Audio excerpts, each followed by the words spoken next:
ఏ రాష్ట్రం అయినా అభివృద్ధి పదంలో ముందుకు నడవాలి అంటే విదేశీ పెట్టుబడులు అనేవి చాలా కీలకం. ఏ రాష్ట్రానికైతే విదేశీ పెట్టుబడులు ఎక్కువగా వస్తాయో ఆ రాష్ట్రం యొక్క ఆదాయం పెరుగుతుంది. అంతేకాకుండా ఆ రాష్ట్రంలో ఉద్యోగ అవకాశాలు కూడా చాలా మెండుగా పెరుగుతాయి.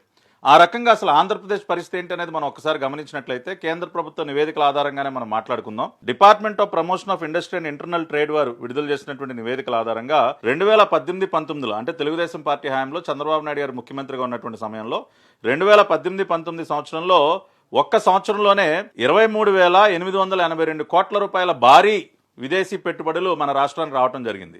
ఒక కియా మోటార్స్ కానివ్వండి, ఇంకా అనేక రకాలైనటువంటి విదేశీ సంస్థలు ఆ రోజుల్లో క్యూ కట్టేవి మన రాష్ట్రానికి. ఆ రకంగా ఒక్క సంవత్సరంలోనే 23,882 కోట్ల రూపాయల భారీ విదేశీ పెట్టుబడులు చంద్రబాబు నాయుడు గారు ముఖ్యమంత్రిగా ఉన్నటువంటి సమయంలో మన రాష్ట్రానికి వచ్చినటువంటి పరిస్థితి. అదే ఈ సైకోరెడ్డి, ఈ జగన్ రెడ్డి ముఖ్యమంత్రి అయిన తర్వాత 2019-22 మధ్య రాష్ట్రం యొక్క పరిస్థితి ఏంటి అంటే ఈ నివేదిక ఏం చెప్తా ఉంది, గత 3 సంవత్సరాల కాలంలో మన రాష్ట్రానికి వచ్చినటువంటి విదేశీ పెట్టుబడులు కేవలం 4,960 కోట్లు మాత్రమే.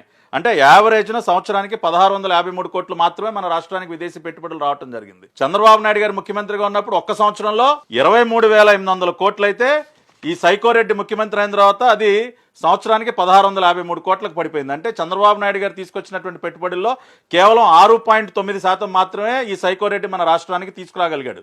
దీనికి గల కారణం ఏంటని మనం ఆలోచించినప్పుడు తాడేపల్లి కొంపకి కట్టాల్సినటువంటి జే ట్యాక్స్, ఎవరు ఏ రూపాయి ఇన్వెస్ట్ చేయాలన్నా కూడా కమిషన్ కావాలి మన సైకోరెడ్డికి. ఈ జే ట్యాక్స్ దెబ్బకి భయపడి మన రాష్ట్రం వైపు కన్నెత్తి చూడటమే మానేశారు. గతంలో చంద్రబాబు నాయుడు గారు స్విట్జర్లాండ్ దావోస్ వరల్డ్ ఎకనామిక్ ఫోరంకి వెళ్ళినా ఇంకెక్కడికి వెళ్ళినా కూడా ఇన్వెస్టర్స్ అందరూ క్యూ కట్టేవాళ్ళు చంద్రబాబు నాయుడు గారికి.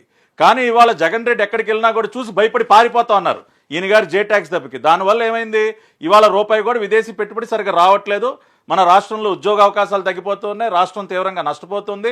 వేరాజ్ అదర్ స్టేట్స్ గత 3 సంవత్సరాల కాలంలో తెలంగాణ 33,000 కోట్ల రూపాయలు విదేశీ పెట్టుబడులు ఆకర్షించింది, తమిళనాడు 59,000 కోట్ల రూపాయలు విదేశీ పెట్టుబడులు ఆకర్షించింది. కానీ మన దౌర్భాగ్యం ఆంధ్రప్రదేశ్ మాత్రం కేవలం 4,960 కోట్లు. అదే చంద్రబాబు నాయుడు గారు ముఖ్యమంత్రిగా ఉన్నప్పుడు 2018-19 ఒక సంవత్సరంలో ఆంధ్రప్రదేశ్ 23,800 అయితే తమిళనాడు కేవలం 18,000. అంటే మనం తమిళనాడు కంటే బెటర్ గా పెర్ఫామ్ చేసేవాళ్ళం గతంలో. కానీ ఇప్పుడు మిగతా రాష్ట్రాల కంటే భారీగా వెనకబడిపోయి రూపాయి కూడా విదేశీ పెట్టుబడులు ఆకర్షించలేకపోతున్నాం. రాష్ట్రం తీవ్రంగా నష్టపోతుంది. అందుకనే వాళ్ళ రాష్ట్రంలో ఉన్నటువంటి ప్రజలందరూ కూడా ఇదేం కర్మ మన రాష్ట్రానికి అని చెప్పి తలబట్టుకుంటా ఉన్నారు.